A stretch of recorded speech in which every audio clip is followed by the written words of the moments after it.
Hello, everybody, and welcome to the next edition of Two Up Front, presented by Three Lions Pub from the beautiful Attention Era Media Studios in downtown Milwaukee. I'm Baxter Colburn. And this is Simon Provan. Simon Provan, the week. It's nearly done. It's a Thursday edition of Two Up Front, episode 67. My goodness, I feel like we just started yesterday. Doesn't it feel like it some days? It does. It really does. But, man, I'm excited, Baxter. 2 days a week now, going live.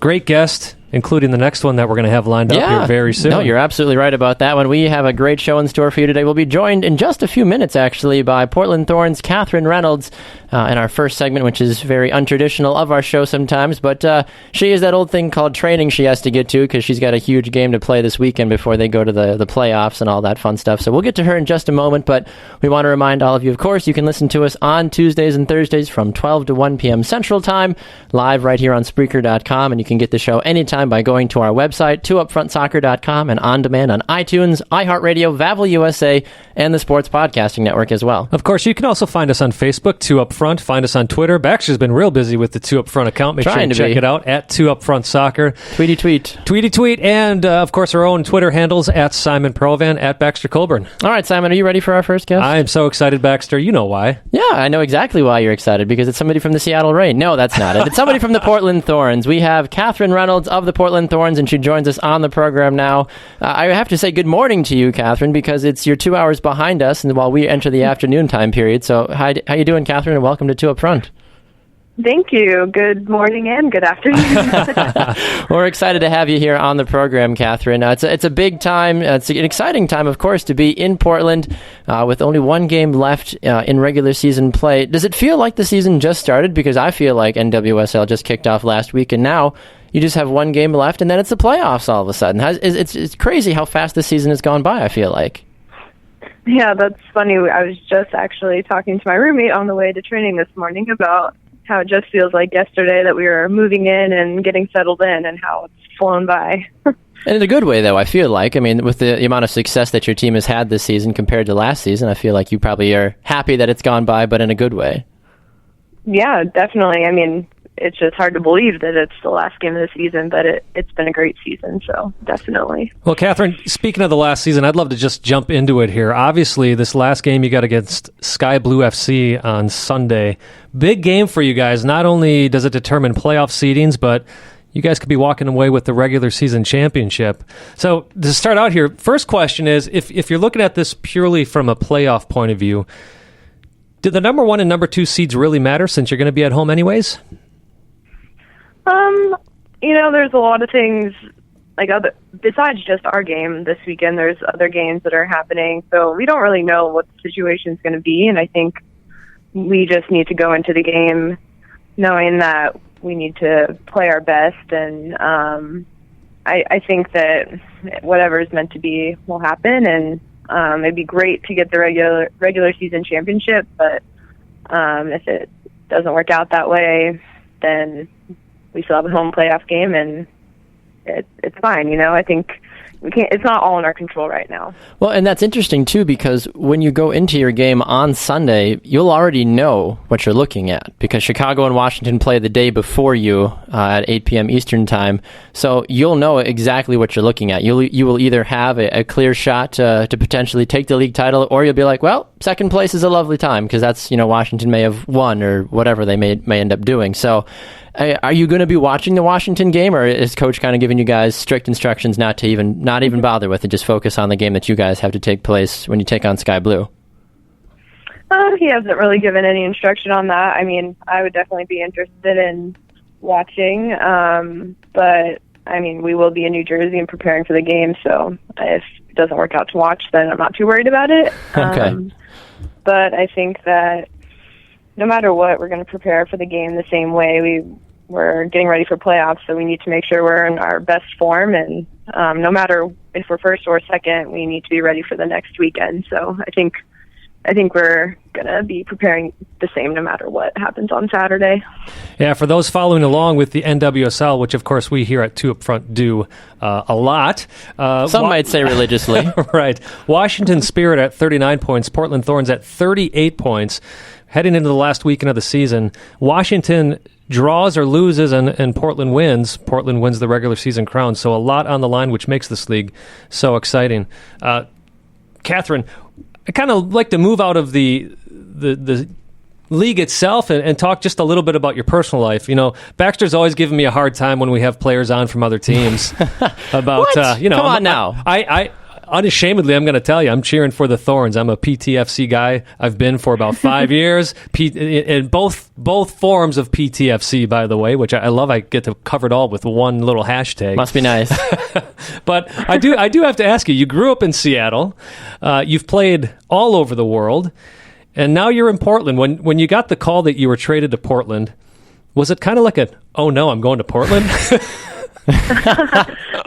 No, actually quite the opposite. I have been trying to get back to the West Coast for a while now. I mean, I really enjoyed my experience in DC and all the other teams that I've played for, but the Pacific Northwest is home, and this is where my family is. And when I had the opportunity to come here, I was obviously really excited, not only to be closer to my family, but because of this organization. I think it's a dream come true to play for an organization like the Portland Thorns, and it's definitely how I imagined, and I'm just so happy to be here.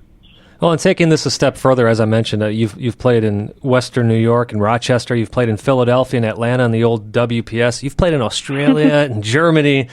Pretty awesome life. We've got an Aussie on our hands, Simon? Another one, yes. My gosh. Everybody goes to Australia. Simon just got loaned there for this upcoming season. He's very excited. I think I'm on the bench, though, for the season. Oh, well, hey, you got to start somewhere. But I do have to ask you, Katherine, how do you obviously do adjust because you go to all these places and you play all the time, but what do you do to adapt so quickly to all these different markets and different clubs?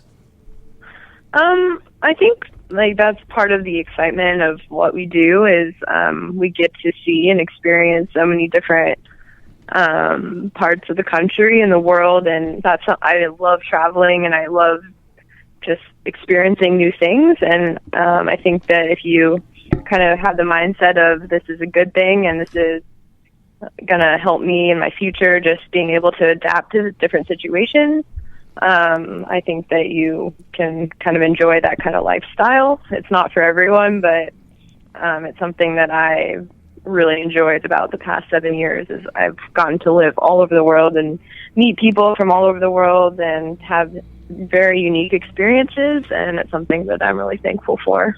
Talking with Katherine Reynolds on the shopfutsal.com line here on Two Up Front. Katherine, you obviously have a good relationship with head coach Mark Parsons. You guys were together in Washington, and then he decided to trade for you as well, too. Was there any conversations had when he left town that he was like, hey, if I go to another team and we need a player at your position, I'm going to try to get you?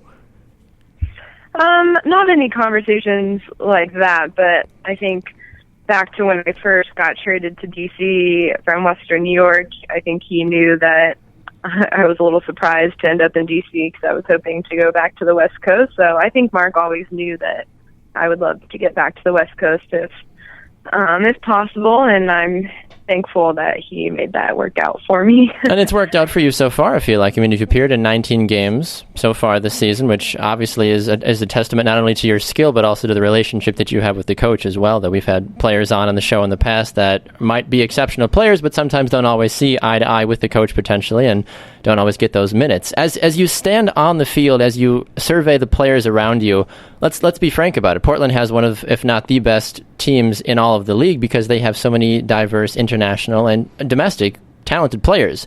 What's it like for you when you kind of look around and you say, wow, there's Christine Sinclair, there's Henri, there's all of these exceptional players. Yeah, Tobin Heath, among others. Like, the list could go on, and you get to be a part of something like this.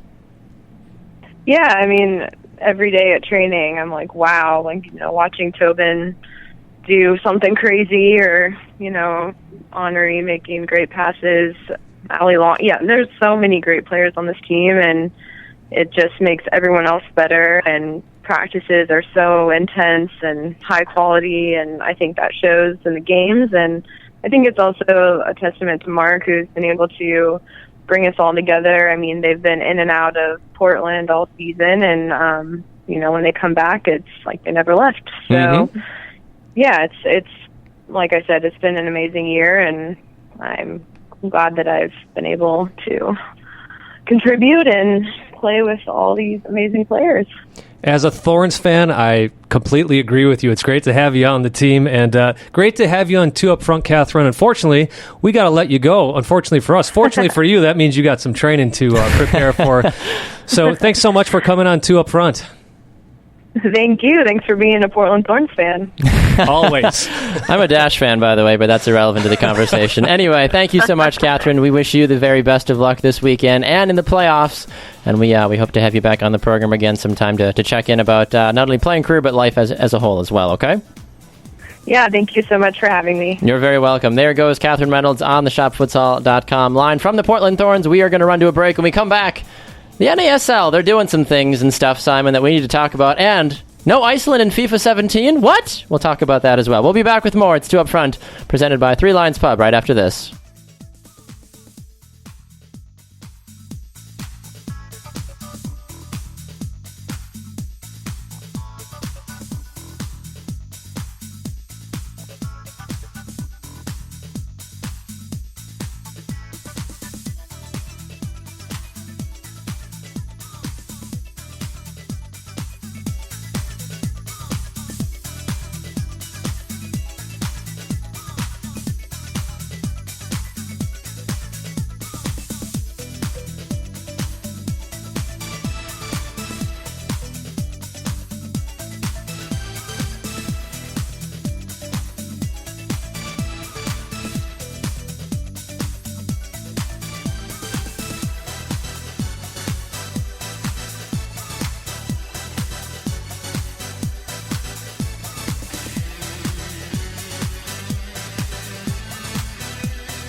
It's Two Up Front, presented by Three Lions Pub, here from the Attention Era Media Studios in cloudy, but still beautiful downtown Milwaukee. I'm Baxter Colburn. This is Simon Provan. Simon Provan. We were just joined in our last segment by Portland Thorns defender Katherine Reynolds. Just a wonderful person to have on the program as a whole, I feel like. Yeah, it was absolutely wonderful to... we talked to Mark Parsons, of course, on the show, the head coach of the Thorns, and we've been working all season to get a Thorns player on, and what a great thing that when we finally land one, Baxter, it's right before the final weekend when Portland's fighting for that supporter shield. And it's a big thing, obviously, as you mentioned. So we're in the process as well too. We can say this because it's actually officially happening. We are in the process of having all four of whoever the four playoff coaches end up being. We know who 3 out of the 4 are so far. Having all 4 of those coaches on the program here in the next couple of weeks. We do have confirmed already Jim Gabara and Coach Rory as well from the Chicago Red Stars. So those interviews will be coming up. Coach Gabara will be on Tuesday next week, so you're not going to want to miss that interview. And I do believe, I don't have the schedule in front of me, Coach Rory of Chicago will be on, I believe, on Thursday. So we've got some big stuff coming up for you. We've got some other good hometown spotlights things as well coming up for you as well. We do, yeah. Next Thursday, we're still working on a confirmation, but we will have Giuliano. How do you say his last name? Oliviero? Yeah, I like to let the Italians say it. Giuliano Oliviero. Anyway, head coach of the Milwaukee Wave. We're looking to have him on next Thursday as well. And that's the first time we'll have somebody from the Wave represented on the show as well. Exactly. We had Ian Bennett on in the past, but he's a multi-dimensional player for a couple of teams, so we can't call it true 100%. So, all right, we've got to move into our kick around because there are some things happening. Well, it depends on the order. What order do you want to go in, Simon? There's 3 big things we want to talk about. Yeah, let's go with how we have them listed. NASL, Iceland, and then people can listen to what that third segment is. Okay, or not enough. Segment, but third topic. The third topic is. So if you haven't heard, NASL, according to Sports Illustrated and a lot of other places, NASL, it faces a major shakeup, the potential demise, people are calling it, and impending exits as well among financial distress. It seems like what was supposed to be that rival league to MLS is somewhat starting to fall apart at the seams. Well, it is, and it's a lot of teams that are exiting. Of course, you've got Minnesota going to MLS. you have other teams, I don't have them in front of me here, but you have other teams talking about jumping down. The Ottawa Fury and Tampa Bay Rowdies are going to USL. USL, because, and this is what's interesting, Baxter, they both have MLS aspirations. And so they feel that if they get into USL, that'll help them get up to MLS, which you can kind of understand with the relationship that USL and MLS have now. Exactly. No, I completely agree with you on that one. It's very interesting why something like this is happening. And I'm curious, though, with Ottawa and with Tampa, what does that look like? Does that work well in favor of MLS if those two teams were to join? I've got mixed feelings about Tampa Bay, and here's why. We've had a history of, thought we were having the technical difficulty monster. So I will say, if you heard any language in the background, I really apologize. We're just going to keep moving on. Let's forget that ever happened. That's a safe play. I'm sorry about that. Oh, my goodness. Baxter likes to remind me that he's the producer of the show. So just, anyways. No, not today. We're looking for a producer, maybe, if you want to come and just take some of these things off our hands. Hey, nobody's perfect, Baxter. Especially need some water.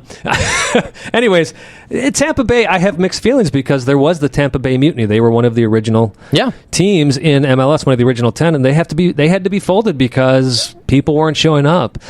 Same thing, though, with the Miami Fusion. Not an original team, but one of the first expansion teams also had to be shut down. And, I've not been a big fan of this movement by Beckham and Don Garber to have that what MLS movement? Miami There's team. There's nothing. There's no That's movement. A great point. That's the only movement that is there is no from the Miami City Council. Even though Miami was all on board with it to begin with. They're like, oh, yeah, absolutely. Let's get it going. We're all behind you. Let's have a nice press conference. And then all of a sudden it's like, no, you can't build your stadium here. No, exactly. It's just, it's not going anywhere. And then thoughts about Ottawa. I think it's a non-starter right now. Don Garber came out and said on TSN TV, that's ESPN's Canadian channel, basically, during one of the halftime interviews he had, which we saw through the MLS Live package, which MLS Live, if you want to sponsor us too. Anyways, Don Garber said we're not expanding anymore into Canada. He's not focused on that. He's focused on expanding more markets. So Ottawa might want to get that memo at some point. Right. But with enough money, though, we know the Don can change his mind. Well, exactly. And at the same time, the USL right now looks to be like a more stable league. And, of course, for us being on the outside, let's be fair. We don't really know what's going on. But what we do know is that next year or the year after, NASL could be down to 6 teams. If that happens, if I remember this correctly, in order to be a sanctioned Division II league, you need a minimum of 8 teams. So that's where people are saying this is not good for NASL. I don't know why you would want to be a part of a league like this at this point. Well, it is interesting, isn't it, that it's there. They've come out and said, we're here to challenge MLS. Not like this. You have to have teams stay. You have to have teams stay. Well, and along with that, too, I will say they've pulled out of their litigation against U.S. Soccer. They have said, basically that they made a mistake with that. They need to have a good relationship with U.S. Soccer, that they're no longer trying to sue them, but they're trying to work with them and trying to mend some bridges, which that's a smart move. Yeah, no, I'd agree with you on that one. I mean, it's good to see that NASL has kind of realized. They were the little brother that was trying to overthrow, be like, look, I'm bigger than you, I'm stronger than you, and then MLS is like, look, we're established, we know what's going on, you guys continue to have struggles, and the TV packages, if you want to call them that, with BN Sports and CBS Sports and all that stuff, are great and all, but I would really like to see the data for how many people actually watch an NASL game on TV. Probably not that many.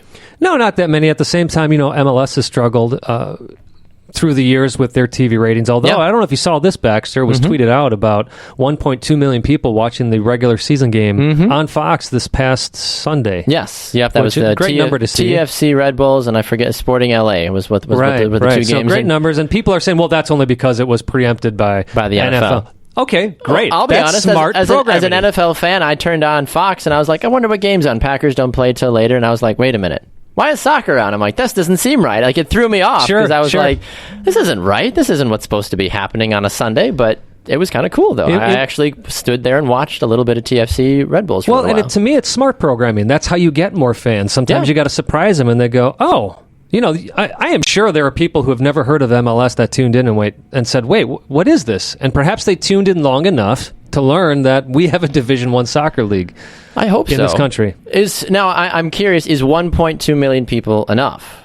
Is that a good number or a bad number? Because I've heard mixed reviews about it. Well, considering MLS's ratings before that game, that's the best rating they've had in 12 years. So in that respect, it's a good number. I would agree. I want to just make one really fast thing because I just saw this on Twitter. FC Cincinnati has claimed that they have sold 10,000 tickets for their playoff match they've got coming up. That's the 16th straight match where they've sold 10,000 or more tickets. I think that's remarkable. I just wanted to toss that in it is there remarkable, fast. and I think we're almost getting beyond the point where we can stop saying, yeah, but this is season one, because plenty of USL teams keep selling massive doing it amounts. right. Sacramento Republic. They're going to be in MLS. They have to be. They just there's no question about it. They absolutely have to be. Okay, let's look at the other two things quick here before we run out of time in this segment. Skull! Exactly. Iceland, for those of you that play FIFA and are excited to play with them in FIFA 17, you will not get to, because apparently FIFA and the cost, I think the federations have to pay a certain amount of money to be involved or something like that. I've heard the number 15,000 tossed around. I know what it is. Is it? Okay, yes, what is the official? It's that FIFA pays the federations to 15. be in. Okay, to be and a so part of they've it. only offered Iceland $15,000 when they've offered other federations massive I was amounts going of to say money. probably millions and millions of dollars. So which is hard because you would like to play. A lot of the Iceland players play for mildly good clubs around the world. So why not be able to play with Well, and Iceland? it's exciting too that some of them are part-time players. Wouldn't you want to play that on FIFA as well? I think that would that'd be kinda fun. cool, yeah. Especially if you're a person who can dominate on FIFA. Which, by the way, I haven't played FIFA in about 5 years. I'm not that good either. But it'd be fun to say, hey, I'm playing with Joe Plummer here. Yeah, exactly. Joe the plumber, playing in goal, and my manager is a lawyer or part-time or whatever he does. So people that are fans of Iceland are a little up in fits about it, and I would have been cool too, because FIFA prides itself on being realistic, and it would have been cool to kind of see the Viking chant or the Viking clap. Yeah, what I don't know is why they've only offered $15,000. I'm sure there's articles that cover that, I'm and sure the exact there is. numbers that other federations are offered, but you do got to think that's pretty darn low. Exactly. One other thing we want to talk about here in the kick around is Tottenham. We don't go to the Premier League very often, but we want to talk about a player for Tottenham because he's got American ties. It's Cameron Carter-Vickers, the 18-year-old. I believe he played 90 minutes last night for Tottenham. I do believe so, Baxter, and it was now granted they were playing a very low division Some team, bar league the team Gills, or something. Yeah. that they beat 5-0, but Carmen Carter-Vickers had a fantastic game. People were talking about him on the radio today, and yeah, you don't want to put too much into one game, but there were a couple of people talking about how he was involved in every positive thing that happened in the back. Which is what you want. And you look at the U.S. national team, one of the things we keep talking about is the defensive players. Yeah. They need more depth there. The inability to be consistent, or the Right. starting back line as a whole. So you do hope Jurgen Klinsmann, if he hasn't watched that game, will go back and watch it and give this young guy, he's only 18 years old, give him a call-up. At He's least a part of the youth system. I know that for a fact. absolutely, and it does give you hope for the future. You got Exactly. Christian Pulisic, who's just turned 18. Yep. Cameron Carter-Vickers just turned 18. Maybe there's more that we haven't been seeing from this youth cycle. Okay, so these players haven't been able to play in the Olympics, but they're playing on good teams across the pond. Yeah, I'd agree That's with you very on that positive. one too. One other final note: Fabian Johnson scored for his He club did, as well yes. too. So Yes. he was another guy that had a really good Champions League and now scored in league play for Bundesliga. I finally got to watch some Bundesliga Oh, did you? yesterday. Okay. I watched the Bayern Munich game, and I have to say, Robin, Arjen Robben. first time he's played since March, I believe. And interesting that the first thing I saw him do was dive in the box. Some things never change. All right, we're going to go to a break. When we come back, we've got some more NWSL, U.S. Women's National Team news, notes, etc. The playoffs are right around the corner. As we mentioned, we'll take a look at some of the games that are coming up and do so much more. You're listening to Two Up Front, presented by Three Lions Pub. Back right after this.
It's Two Up Front, presented by Three Lions Pub here at the Attention Air Media Studios.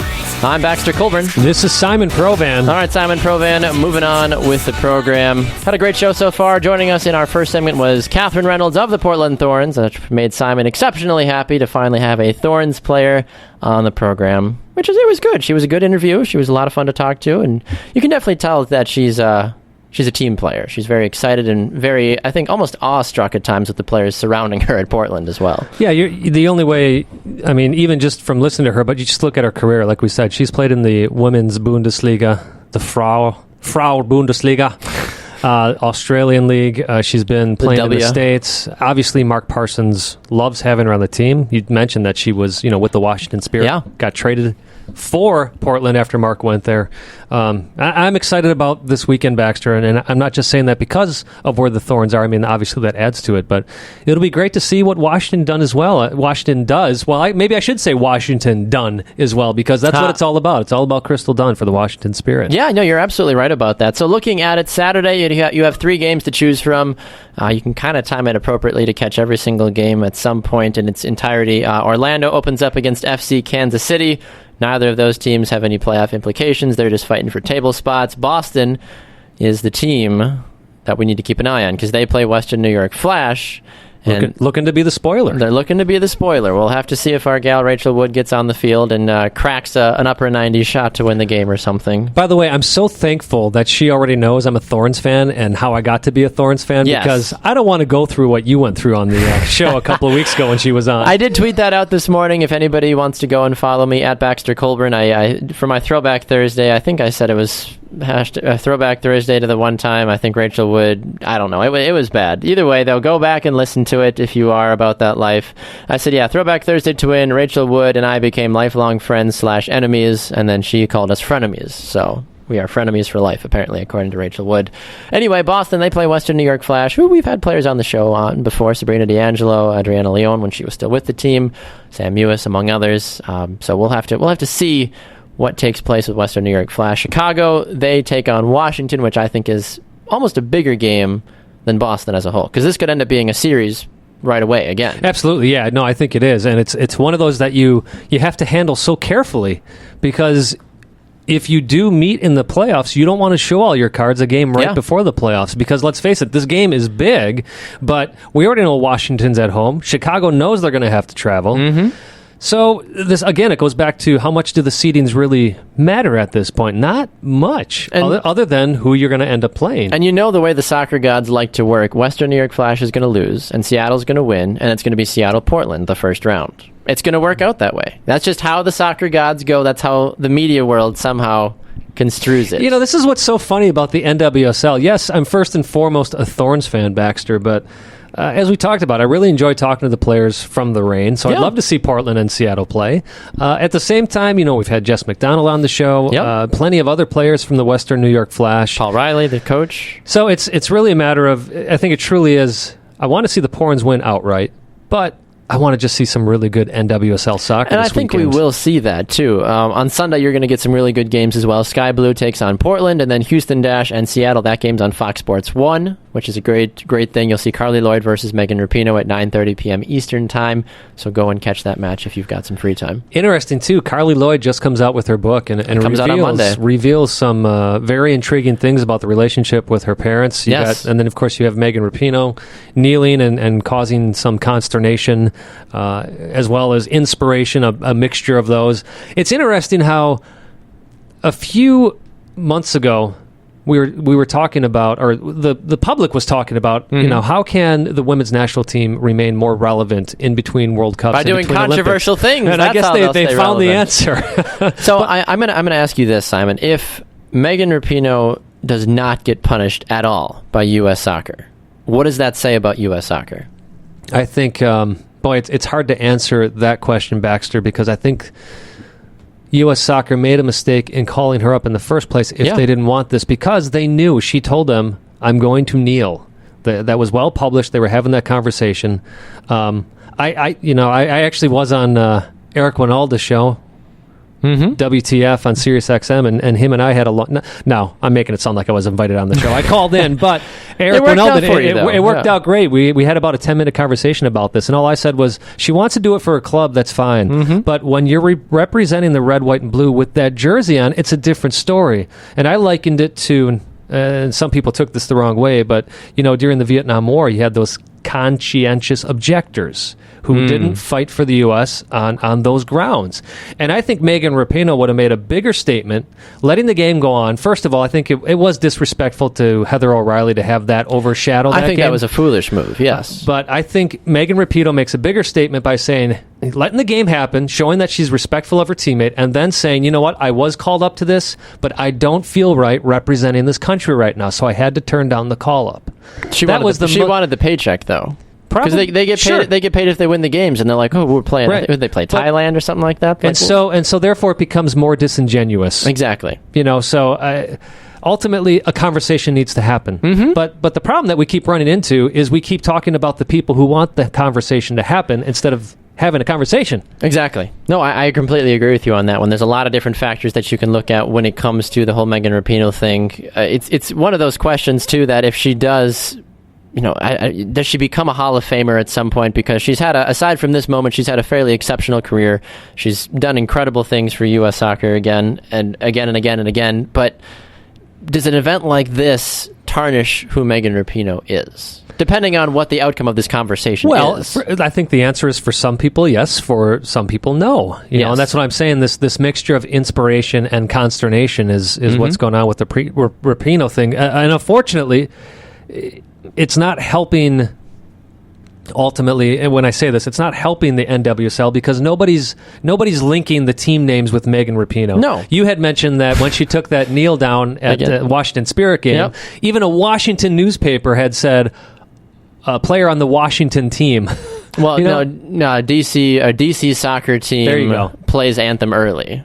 Oh, that's what it was, right? When the anthem was played. Right. Not even the Washington Spirit plays it early. Just DC soccer team. Yeah, which is another conversation about women's soccer as a whole. So I'm going to ask you this, too, because we have 3 minutes here before we go to break, and I'm curious to know... I like this, being put on the spot. I'm curious to know your thoughts and about my thoughts here as well, too, about it. But if you're NWSL, you're 1 week away from finishing your 4th regular season, if I'm correct about that. Are you at a place where, number one, expansion is a good thing, and number two, are you stable? Are you stable enough to continue? Not even if you don't even expand. You don't have to expand. You've got a great 10-team league. Where are you if you're NWSL? Do you feel good about it where you are as a league as a whole? I think if you're NWSL, you've made it further than any other women's professional league ever has. Are they stable? I don't know. I don't know what the books say, and they don't talk numbers very much. But they are backed by U.S. Soccer and the CSA, the Canadian Soccer Association. Yep. So in that respect, they're stable. As far as expansion, I think if you do it smart and you LAFC is talking about having a women's team, they first got to get off the ground, period.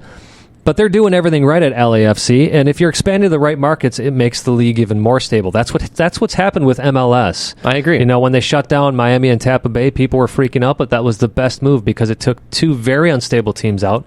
Then they shut down Chivas USA just 2 or 3 years ago. 3 years, I think. Great move as well, because not only was that franchise financially unstable, but it was just a mess, the administration of the club. Exactly. So you got to make those big sacrifices. But then you look at teams that have come in that have really stabilized MLS. Toronto FC, yes, the Seattle Sounders, of course, the Portland Timbers. Yeah. And then other teams have piggybacked off of that. We've seen Sporting Kansas City grow immensely, selling out game after game after game, when before they couldn't get over 8,000 people to a game. So yeah, expansion, if you do it the right way, it actually brings more stability to the league. Yeah, and I would agree with you on that one, too. And you look at the way NWSL is set up, you look at all the teams in the league right now, if you had to pick one to potentially say, yeah, maybe they should go away, or yeah, maybe they should get moved, I think a lot of people would gravitate towards Sky Blue or Boston. Yeah. And that's the honest truth. Look at Sky Blue. I get what you're saying. Sky Blue has had 17,000 people walk through the door for home games this year. They average total a little under 2,000 people a game. That's it. That's not, you can't sell that. No. I don't care how good of a product you have if you're Sky Blue. You can't sell that. No, but I don't know if it means giving the team a different location, and I have read little rumors that may happen, but you got to work on a better grassroots marketing campaign is what it gets down to. Yeah, I mean, we've seen teams live and die on social media. That's just the nature of the business. Why is Portland, why is Orlando so popular? Because they are having their players. Number one, they have the marketable players on their team. Right. You've got Alex Morgan on your franchise. You've got Megan Rapinoe, Christine Sinclair, some of the biggest names in U.S. and Canadian soccer. You're going to obviously draw. I mean, look at Portland. They have, for home games, they have 169,000 people that have come to home games. What they can sell for tickets in one game is what Sky Blue has done all season long. Exactly, which is concerning. I think it is concerning, in a lot of absolutely. Ways. And I've heard rumors too about Boston potentially being relocated as well too, but nobody really fully knows. I feel like at this point we've heard Carolinas, we've heard LAFC, but LAFC would be their own brand new entity, which I wouldn't be surprised if Mia Hamm was like, "I'll coach." I think that would be fun. I think that would be kind of fun if she did, honestly. But it's just interesting to look at how some of these teams, even Chicago, who is one of the best teams in the league this year, they've only had 26,000 people come to their home games this year. Chicago, in and of itself, though, is for some reason I don't get it. What's the problem with Chicago? Well, the thing is with the Fire specifically, Baxter, is the stadium's so far away. Yeah, I mean, what would be an hour and a half drive for me ends up becoming a 2-hour drive, 2.5-hour drive, depending on traffic, out to Bridgeview. Now, again, you got to look at this from a historical context in which Bridgeview was built at a time when there weren't many MLS stadiums. Yeah, exactly. And it was it was a beautiful thing when it first came out. And the thought was, you build a stadium, people will come. It wasn't about a downtown location. And the city of Bridgeview paid for that entire stadium. Well, who doesn't like that? Right. Everybody loves free things. So MLS has gotten more mature. The fans have gotten more mature. They want to be where things are happening. They want to be in downtown Chicago. And it's just interesting looking at attendance too. I mean, and I know you're an attendance junkie. You love attendance. The average NWSL attendance is 5,500 this season. Overall, across all the teams. Yeah, you know what? For a professional women's league, I'm going to say it. That's not too bad. No, but I don't it's think skewed by the number of tickets sold for Portland, Orlando being an expansion team. Yep. Seattle gets 4,500 around there, if I'm correct. But that's because they play in a smaller stadium. So that's part of it. You got to figure sellout for them as well. Right. But again, if that is a sellout and they don't have much more demand than that, it's a smart place to play for them. I'd agree. All right, we're going to go to a break. When we come back, we will take a look at some MLS news and offer our predictions, which are presented by Red Lion Pub. You are listening to Two Up Front, presented by Three Lions Pub. Back after this.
Welcome back to Two Up Front. Well, Baxter, we're moving into that segment where we're going to be talking about MLS news. But first, I want to throw a couple of things out there. I want to share some personal news that I have. That's right. You teased it. I teased it. But first, again, we just want to thank our sponsors on the show. ShopFutsal.com being the call-in line, which we heard Katherine Reynolds on earlier in the show. And, of course, we are presented by Three Lions Pub, where across the pond is just across the street. And as you had said, this next segment here, being brought to you by Red Lions Pub. who don't have to cross the pond to experience great British fare, experience, and fun. It's just across the street. So it's about getting across the street to those two pubs to feel like you're... You better get across the street is what I've kind of taken from a lot of these things here. It's like, what are we doing here in the studio? Let's go. But we've talked about on the show the great food that's at Three Lions Pub and Red Lions Pub, the fun experience. I mean, I've said it before. I'm going to say it again because I love it so much. The fish and chips at Three Lions Pub is absolutely delicious. People will be like, well, that's just such a cop-out. But it's good. It's good. It's hard to be a cop-out when it's quality and it's good food, honestly. Absolutely. Well, and you're in Wisconsin. You like a good fish fry. Don't we all? Right. I love it. Even being from Florida. I mean, I like the seafood that we have in Florida as well, too. So, all right, let's look at some MLS news and some predictions. Hold on. What? Teasing out my big news. Unless you want me to hold off till the next segment. If you want to talk about it now, it's all yours, right, sir. so I had teased that I had some big family news. Woo! We're not having another kid. Oh, dang it. It has nothing to do... It's because my wife's pregnant. I get this one, Simon. Let me have this one. You got this one, okay. Baxter. It has nothing to do with soccer. Okay. Also, my daughters and I have been cast in a professional show together. Laura Ingalls Wilder Christmas. It's going to be at Acacia Theater in November. Yes, I know it's a Christmas show. Thank you, but it'll happen in November. I'm going to be playing Pa. My youngest daughter Bethany is going to be playing the youngest sister in the show, which is fitting for her because she's also the youngest in our family. Makes sense. Playing Carrie, and my daughter Grace is playing Laura Ingalls Wilder. So she herself, got the lead role. lady herself. My goodness. So if my generation growing up, we had Little House on the Prairie that was based on the Laura Ingalls Wilder books. This is doesn't come from any of the books. It borrows from the books, but it's basically 2 years that Laura Ingalls did not write about. So it's obviously, it's a huge blessing that I get to be on stage in a professional capacity with both my daughters. No, I think so. I think that's an absolutely beautiful thing because it doesn't get to happen very often. I mean, you live a busy life. Your daughters are both exceptionally talented at acting and soccer as well, too. So it's crazy. It's crazy. Yeah, it's crazy all the time, but that's incredible, though. So congratulations to you. Thank you. I'm very, very happy for you on that one. All right, let's look at some stuff going on in MLS. Folks obviously know that the MLS 24 under 24 has been officially revealed. The top 5 was just revealed. And I'm curious to get your thoughts about this, Simon, at least on the top 5, because at least one of these top 5 players under 24 has been on the show before, which I think is cool. Number 5, at least according to them, is Kekuta Mane from Vancouver. Number 4 is Kellen Acosta, who's been on the program before. Jordan Morris at number 3, Jack Harrison at 2, and Kyle Larin at number 1. I give the league credit because Morris has been such a poster boy for them, especially with I was expecting him to be number 1. Right, honestly. So give the league credit that they actually have a Canadian and an Englishman as their wonder top how much two. It pained them to do that. It's interesting, too, because you get a full sense of how good certain teams are, especially when it comes to youth. 8, 9, and 11 are all FC Dallas players. Well, that's what FC Dallas is all about. Matt Doyle had a great article on this, and one of the guests on that article or in the comments section had asked him, how come we only have one club that's really about youth development? And Matt Doyle gave a great answer. He said, look, this league, like all leagues, is a copycat league, meaning teams will copycat whatever looks to be the winning formula.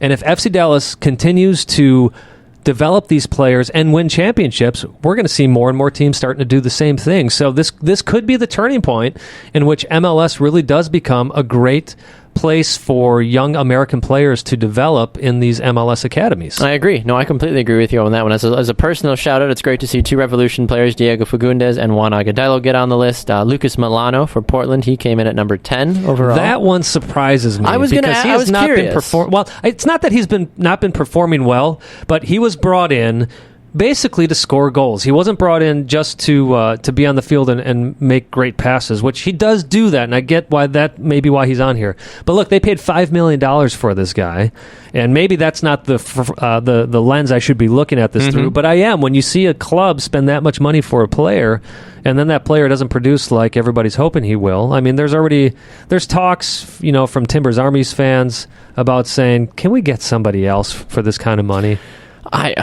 It's interesting. I don't know. I don't know what I think of Lucas Milano. He's one of those players. He's a blast or bust or whatever you call it, kind of a thing. Boom or bust, I guess, what people call it. I mean, he can be just on fire one game, and then you'd be like, wait, is he on our team still for 5 games? It's like, you don't want that. My question for you is, he's only had a few games that he's actually played, and obviously he's performed well in those games, but does Jack Harrison really belong at number 2? I don't think so. I think if you're looking at, if this was a pure overall player just as a whole, like don't even look at how they're playing for a season, I think Jack Harrison deserves a top 10, number 2 is very, very difficult. I think we're going to see the real Jack Harrison without Frank Lampard now, because when you have Frank Lampard, regardless of how old he is, handing you the ball, any player is going to look good. I don't care how old you are, how good or bad you are. So I'm curious to see what Jack Harrison does now without Frank Lampard. You almost wonder if the league is doing this to try to get the English national team to pay attention to Jack Harrison, and then they get to say, look, we've got somebody playing for England's national team that's not David Beckham. We did this. We did a thing.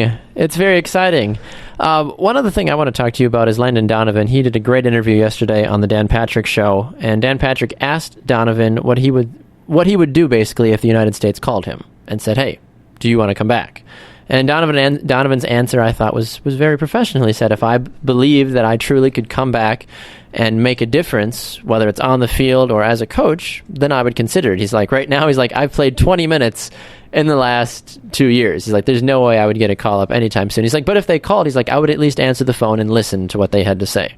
Well, he spent a lot of time with the national team. However, I think for Dan Patrick to even ask that question, quite frankly, I think it's a little bit ridiculous, because Donovan, as long as Klinsmann is there, is not going to be called up to the U.S. national team. I would be flabbergasted if he made it, honestly. I'd be like, whoa, wait a minute. I mean, I think it would be cool as a closet, U.S. national team Landon Donovan fan. I think that'd be great, but realistically, no, it's not going to. Well, part of it is, too, the team has shown that they can move on. I mean, they have moved on beyond Donovan now. Exactly. And that's what, not to loop this all together, but I will, that's really what makes me excited about Kellen Acosta at number 4 on the 24 under 24 list. If there's one player that is so exciting for FC Dallas, for the league, that's an American, that's the player. I mean, yes, Jordan Morris been doing well with Seattle, but Kellen Acosta, to me, all the way through is a fantastic player. I think we're going to see a lot of him on the national team in the coming years. I agree. No, I completely agree with you on that one. All right, it's time for our MLS predictions, brought to you by Red Lion Pub.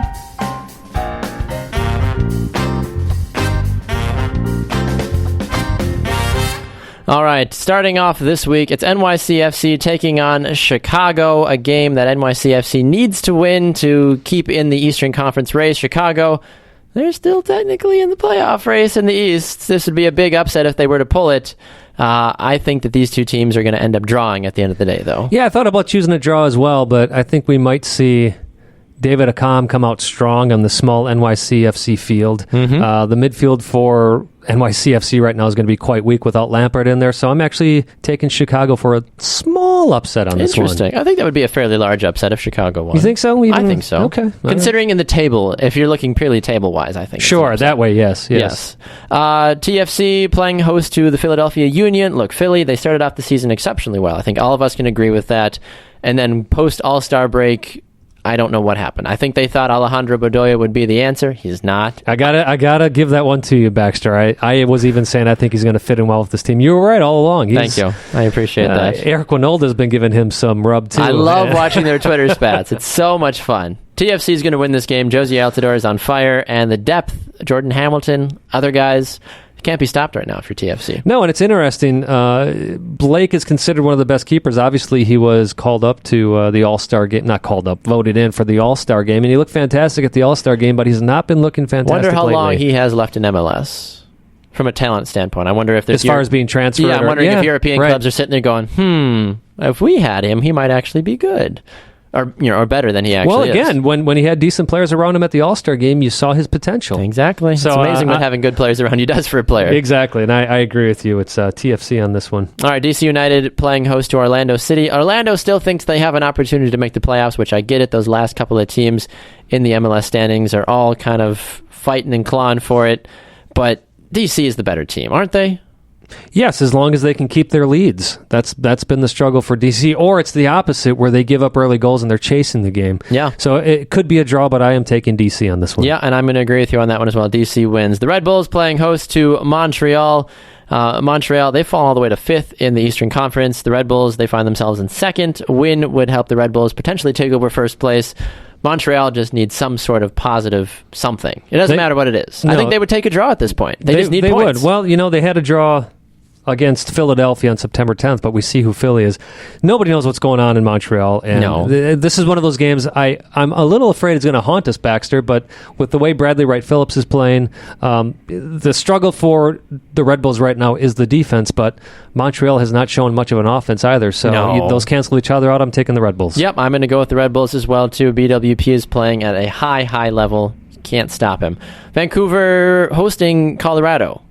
Yes, the last time they played in Vancouver, I mentioned this on the last show, it was a 2-0 win for the Whitecaps over Colorado's, and that was Colorado's. That was Tim Howard's first game, is what I was getting to. I'm taking Vancouver on this one. That's interesting. Okay, I'm going to call a draw on this one because I think Colorado is a tough place. Well, I mean, I know it's Vancouver that's hosting the game. I know that for a fact, but I think Colorado is just going to use their seniority a little bit more, and they're going to be able to keep Vancouver at bay. I think Vancouver's going to score, but I think Colorado's going to also find a way to sneak away with a point in this game. Well, fair enough. Houston playing host to Portland. Yeah, I like the way Portland's been playing. They've surprised a lot of people, obviously, with getting their defense together so their offense can actually do something. Now, D's been very powerful as of late, Valeri as well. But Houston, they're at home. They do okay at home. They've only lost once in their last 6 games, but I don't see them winning this. I'm going with a draw on this one, Baxter. How interesting. Okay. I'm actually going to take Portland on this one. I think Houston they realize that their season's done and over with. There's nothing that they can do. They've got 29 points. They'd have an absolute miracle to make the playoffs at this point, which I don't even think is physically possible at this point. They're not officially eliminated, but I think Portland is the better team through and through, regardless of how good or bad Portland plays. I think they're going to still find a way to sneak a victory away. All right. RSL FC Dallas. This is definitely the game to watch if you're a Western Conference table watcher. RSL, they look tired. They've looked a little gimpy the last couple of games. FC Dallas, they've looked strong. But it's at RSL. And I know RSL is a tough place to win in, obviously, but we saw Colorado do that last week. I'm actually going to take a little issue with FC Dallas looking strong, Baxter. They did lose at Colorado. They only drew with NYCFC. Yeah. They haven't been looking that great on the road this season. Last time they played at RSL, which was just a month ago, they lost 1-0, and I think it's going to be around the same result, so I'm taking RSL on this one. Okay, I'm going to go with the draw on this one. I think these two teams are capable of producing high-flying action, but at the end of the day, it's going to be kind of a crappy game, and I think they're going to just be lucky to get out of there with a draw. San Jose Sporting Kansas City, another team that I think folks forget is SKC is still capable of doing really well in the Western Conference. San Jose, we'd like to think Avaya Stadium's a hard place to play, but it hasn't been, really. Sporting Kansas City, no matter who the teams are that come into Avaya, they've done a good job and been able to kind of hand San Jose kind of have their way, really, with them. Yeah, actually, what you can say about Avaya Stadium is that it's the palace of the draw. Yeah. San Jose has several draws there. Sporting Kansas City, though, giving up goals, 5 goals in its last 2 games, Baxter. That's huge. If you throw in the third game, you're looking at 7 goals given up in 3 games. I don't see San Jose, though, being very powerful as well. Sporting Kansas City, I think it's more of a flush, so I'm going with the draw on this one. Okay, fair enough. I've got SKC on this one, and then your games on Sunday, you've got LA and Seattle and Columbus and the Revs. I'll make this real quick. Seattle tends to have LA's number, so a little bit of an upset. I'm taking Seattle, and then Columbus against the Revs. Both these teams have been hot. They've been scoring a lot of goals. I would favor Columbus more in this, so because of that, I'm picking a draw. Interesting. Okay, I'm going to have to go with the opposites, basically, of what you picked. I've got LA winning this game. They're dominant at home, and the Revs are on that hot streak, and I think they're going to continue to see what they can do. And plus, Kai Kamara against his old team is always fun. 2 toughest games for me to pick, by the way, were these last 2. I would agree. I completely agree. All right, we're going to go to a break. Our final break. When we come back, we'll wrap up the show. We've got our I Believe segment and some closing thoughts. You're listening to 2 Up Front, presented by 3 Lines Pub. Stay tuned for more.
It's Two Up Front, presented by Three Lines Pub from the Attention Era Media Studios in Milwaukee, Wisconsin. I'm Baxter Colburn. And this is Simon Provan. Simon Provan, time for the final little bit of the show. We've had a great show so far for you today. Katherine Reynolds was on in our first segment from the Portland Thorns. And we've just had some good discussion overall about the NASL, NWSL, MLS, anything with a cell or an ML or whatever. We've got a lot of... I noticed a lot of similarities between a lot of these American leagues, Simon. What's that about? They're all American. That's true. Yay, America. Woo! There's my insightful thank you line for your Baxter. Thank you for your insight. I truly appreciate that. All right. Final segment. Are you ready for it, Simon? I am ready. Okay.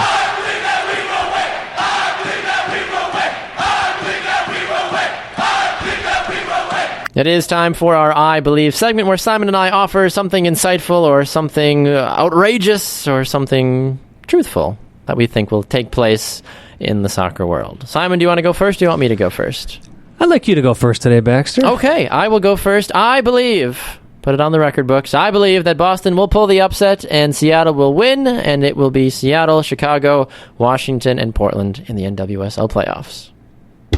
All right. There you go. Mine is very similar to that. It's another NWSL prediction. How can you not when it's the last great weekend, right? I'm going to go on a limb here and say that Washington will lose to the Chicago Red Stars. Red Stars have only lost once this year, and granted it was recently, but they've only lost once at home this year. They want to fight for that higher playoff seed. So I see Chicago beating Washington, and I do see Portland winning their game. And Portland will end up being the not supporter shield, the commissioner shield. Is that what they call it in NWSL? But what we've heard from Chris Blakely, it's just a post-it on a piece of paper. What they officially call it. Yes, I know. So regular season champion. Listen, I'm going to go on a limb here, and I believe that we will see Portland do the double in the NWSL. Oh, interesting. You can't have two I believes. No, it's my one I believe. Was it? Yeah. I thought you already did that. I thought you already I believed. Well, no, I said that I believe that Washington's going to lose and Portland's going to win, and then you started jumping in about the whole commissioner thing. Sure, so it's like I had a dot, and by win I mean they're going to win it all. Yes, gotcha. Fair enough. All right. Well, we have a great show in store for you next week. We've got some great guests coming on, as we've mentioned. We're going to talk to Coach Jim Gabarra of the Washington Spirit. We'll have to see where his team is at. Come that time next week, I guess, who they'll be facing. We'll have a better idea about it at that point. Coach Rory of Chicago Red Stars will be joining us as well, among others as well. We have confirmed as well, as you mentioned, Coach Giuliano of the Milwaukee Wave and Coach Mark Litton as well will be joining us from many different facets, not just is he still with the Wave? I forget exactly where all Mark is now. I know he's been with the Wisconsin Sports Group. He's been the assistant over at UW Milwaukee. Obviously, with the Milwaukee Torrent. It depends on the day, I think, Baxter, of who's Litton is attached to these days. Whoever signs the check. But we do know he's a great guy. You've had him on your other show, What's the Score? Yeah. I've known him for a long time, played indoor with him as well when the guys let me step on the field. Great guy, so I'm excited to have him on the show and part of our hometown spotlight. Exactly. So Mark will be here on Tuesday as well as Jim. Coach Oliviero and Coach Rory will be here with us on Thursday, and then we'll probably sneak in Coach Mark Parsons, and we don't know who that fourth coach will be yet. We don't, but I can tell you this. If you haven't watched an NWSL game, please tune in. Most of the games are on YouTube, so very easy to find. You can watch them live, or you can watch them on demand as well through YouTube. Of course, Sunday at 8:30 Central, the Houston Dash take on the Seattle Reign on Fox Sports 1. And then the playoffs start. Playoffs! Woo, September 30th with Washington Spirit hosting the first. The following day will be the Portland Thorns hosting whomever is there. Chicago, Western New York Flash, Seattle. We shall see. Nobody knows yet who it will be. It will be an exciting time regardless of whoever it is. So a very special thanks to all of you for listening to today's show, of course. And a special shout out to my wife. I got to get the whole family in here. Of course. Baxter this Saturday, my wife and I will have been married for 16 years. Hey. Looking forward to a little bit of a getaway. It's a fantastic, I'm an immensely blessed man. That's all I can say. Well, congratulations. Thank you. Very excited for you on that one. A model to the rest of us, of course, as I'm only in year 1.5. So there you go. Still plenty of time, of course. So special thanks, of course, to Katherine Reynolds for joining us from the Portland Thorns, and to all of you, of course, for joining us as well as you can every Tuesday and Thursday from 12 to 1 p.m. Central Time live on Spreaker.com. And, of course, you can find the show on demand by going to our website and all kinds of great content as well, 2upfrontsoccer.com. We do have 2Upfront t-shirts you can buy on there, among other things. You can check out our guest list. And, of course, go and subscribe to our podcast on iTunes, iHeartRadio, Vavel USA, and the Sports Podcasting Network as well. Make sure you go to shopfutsal.com to check out some additional merchandise that we don't have on our website, as Baxter already talked about our website. But you can also find us on Facebook, 2Upfront, in that little search bar there. You'll find us. You can find us on Twitter at 2UpfrontSoccer. You can also find our personal Twitters at Baxter Colburn, at Simon Provan. He is Simon Provan. I am Baxter Colburn. Thanks so much for joining us this week. With our manager being the one above, we are 2Upfront.